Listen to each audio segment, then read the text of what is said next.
For us in Providence tonight, you're getting an aerial view there from the chopper, and you can see it's just a massive law enforcement scene at this point. Federal, state, local authorities all trying to pitch in there with the search effort and the effort to secure that area. I understand we have our WBZ security analyst, Ed Davis, with us now, either on the phone or via Zoom. Ed, are you there? Well, apparently Ed is not there yet. Okay, hold on. We're switching some technical things now. We're going to try it again. Ed, this is Ken McLeod in the studio. Are you there? I can see you there. Sir? I am, Ken. I can hear you loud and clear. Okay. Ed, thanks for joining us tonight. Obviously, our security analyst, also the former Boston police chief. Ed, you and I have sat here on events like this before, unfortunately. First, let me get a take from you on what's happening right now among those law enforcement troops in that area. Ken, they have set up a perimeter, and they are working really hard to develop photographic or video evidence of the suspect. That's the most critical component that they can get their hands on right now, and then hopefully share that information with the public as soon as possible. It appears as though this person escaped, although I will caution that sometimes these guys go to ground. They're still in the area, and you have to go block by block and street by street and check all of the buildings to make sure that they're not hiding in a garage or a basement or something. So all of that is going on right now. And I can tell you, this is very cold weather to be outside for hours on end. This is already 2 or 3 hours in, and this is going to go all night if they don't get their hands on this guy. So very difficult, tense situation, very dangerous for the officers, and I'll say very dangerous for the community who live in that area. Enforcement out there is going house to house, block to block, basically, trying to eliminate, and when they cross off a street as they do it, okay, he's not here. Right. We call it collapsing the perimeter. You put the perimeter out at the farthest possible location the suspect could have got to, and then slowly work your way inside until you've cleared all the buildings, cars, trucks, things like that. So it takes a long time. It takes multiple SWAT teams, people that are prepared for the worst. At the same time, all that is going on. The FBI is downloading cell phone towers. We call it dumping the tower to get all the data of cell phones that were hitting off those towers, and there are thousands and thousands of them. So that data has to be gone through. In the combination of the cell phone data and any video or cameras that you get your hands on is a very powerful way to solve these situations. However, in this particular case, we don't know how this is going to break. We don't know if this guy's going to surrender. We don't know if he's going to be captured or identified and confronted by the police, or if he takes his own life. That happens frequently in these situations, or if there's another assault. So this may be a rolling thing. Sometimes these things go for days on end, and it's very unsettling. Ed, in that area now, as those neighbors, what are they going to tell the neighbors as they clear the streets? They're not going to let anybody go out and begin walking around, right? They're going to continue to tell them to stay put. Right. There'll be a lockdown, but these are voluntary lockdowns. You can't arrest people who don't listen to you. Not listening to you is very foolish. But the information the officers are going to give is stay in the house or get in the house if they see people coming out. And then they're going to go ask for permission to clear outbuildings and basements and sometimes even residences if people want that, to make sure the suspect isn't hiding out somewhere and holding somebody hostage. Okay. Ed, let's talk about at the news conference. Officials were pointed out, one of the things they mentioned was they went right into the Barris and Holly building. I mean, the lessons from Columbine clearly showing there. They didn't wait. They just said they barged right into the building, did not find the shooter, but did find the victims. That is pretty much standard protocol in these kinds of situations when you have an active shooter now, is it not? It is, and it's really the responsibility of police to do this. But I've had very frank conversations with police officers during training and after actual events where they realize they're going up against superior firepower in many cases. Many times these individuals will have body armor on, they'll have military-style weapons with large magazines, and the police just aren't equipped to take that threat on. And despite all that, and it takes a lot of courage, and it's, the police are knowledgeable about how this works and understand the danger, but they're still willing to run in where other people flee. And so you got to give these people a lot of credit for getting in there quickly and securing the area to a point where they could evacuate people. They maybe, it's quite frankly, they probably saved lives by getting people out of there quickly for treatment. Right. Yeah. Even the fire chief mentioned that the paramedics who went in were wearing body armor, and they're several minutes perhaps behind the initial crew that's barging in there. Right. Yeah, that's very common among people that have to respond to these things. Kevlar is fairly easy to get your hands on, and I wouldn't want to be in that area without it right now. Yeah. Ed, what does, by the way, if you're just joining us, we're on Zoom here with Ed Davis, the former Boston police chief, WBZ security analyst. Ed, I don't want to get into a lot of speculation here, but the fact that the shooter went to a specific building and went into that building, they're not being specific on where the shooting took place, does that tell us anything? Well, you can guess that there was some connection between the location of the assault and something going on in his life. I mean, but every once in a while you find a random shooter, somebody that just walks into a place that's populated, and their motivation is finding as many potential victims as they can. So we don't really know here, and it's a little early to speculate on it. Tragically, there are probably students that have been injured or killed here. Is the shooter a student also, or somehow connected to the university?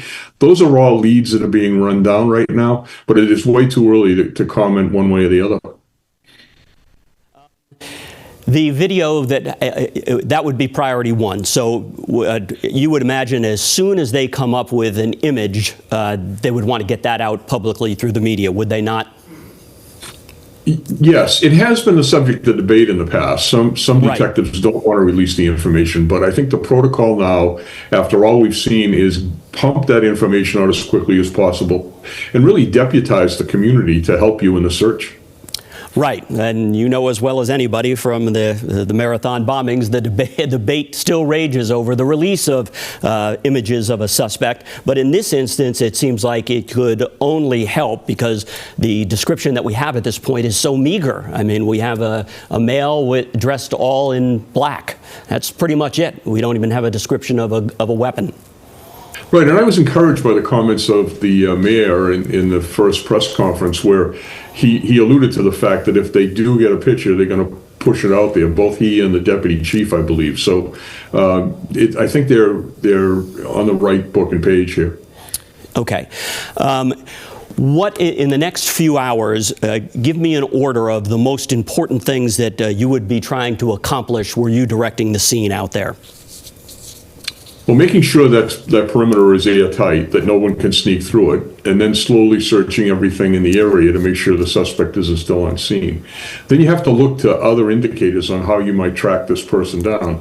They'll be looking at everything from, toll plate readers to cameras in the downtown area to anything else that would give them a lead as to what vehicles were there during the time of the incident, and whether they have fled after this incident, before the police were actually on scene.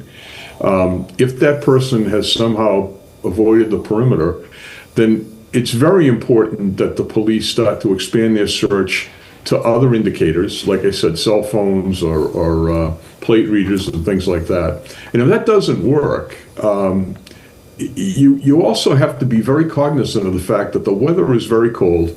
You've got human beings standing out there on these perimeters, and they have to be offered relief and the ability to get in and warm themselves up.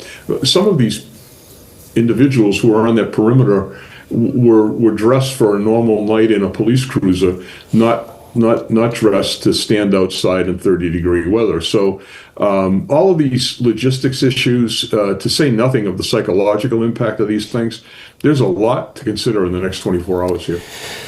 Ed, the technical aspect of this, you mentioned that they're scraping the cell towers and that sort of stuff. Have they already set up like a temporary headquarters somewhere, assembled all of these folks in a room, perhaps at the university, and they're now trying to examine this technical information or hunt something down? Yes, frequently there are two central locations in an investigation like this. For us in the Marathon, one was the command post, which was initially at a hotel, and then after a couple of days moved to the FBI headquarters. But then there was a technical part of it, and that happened at a place called Black Falcon Terminal. Right. We assembled hundreds of forensic investigators and evidence experts to rebuild the crime scene and to run down those leads. Once information comes out of that technical process, it's funneled to the command post so that the command post can make the appropriate decisions under something called the National Incident Management System. Mm-hmm. And the ultimate find there would be to track a phone or something of that nature. It could be anything. It could be a series of camera images. It could be a particular cell phone.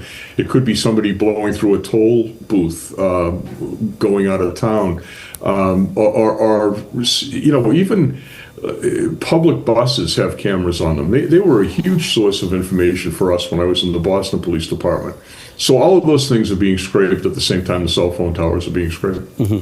You had mentioned or even during the news conference, several officials had talked about being careful about misinformation, which there was very early on in this, where the university indicated that a gunman was in custody. That turned out to not be true.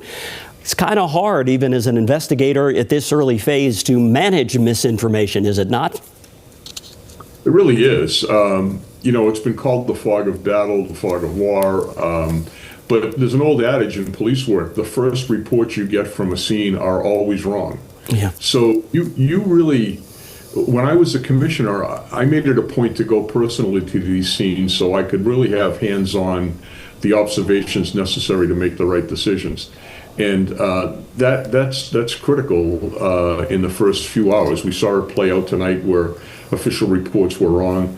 I feel for the officials that publish information that they believe is correct and isn't. It's happened to me, and it's extremely troubling. But it does give you pause whenever you're going to stand up before the camera or issue a press release to make sure you've triple checked the information you're putting out there, or it's not only embarrassing, but it can be dangerous. Mm-hmm. Is it, how tough is it just to manage the arms of your investigation when you're out on scene? You said you like to go to the scene by yourself, and that's certainly understandable. But still, you got a bunch of folks out in the field. By this time, probably hundreds of investigators of one form or another, federal, local, state, farming out, doing various things. Right. So at this point, you want to be back in the command post, running things from the command post. You don't want to spend an excessive amount of time at the scene. Go there first. Make sure the information that you're having is appropriate and accurate, and then get back to pull the levers that you need to pull to have something like this happen. It's extremely complicated, and I'm just talking about the way I did business, but it really is crucial that you have a good team at the top of that pyramid to make decisions. We had FBI agents, state police, we had Secret Service agents who were providing us with armored cars. Everybody came to the scene and said, "How can I help? What do you need?" And that's exactly the kind of attitude that you need to have in a situation like this. It's one fight, everybody's in on it, and nobody is standing up trying to take credit. It's all hands on deck. Okay. Ed Davis, former Boston Police Commissioner, WBZ security analyst.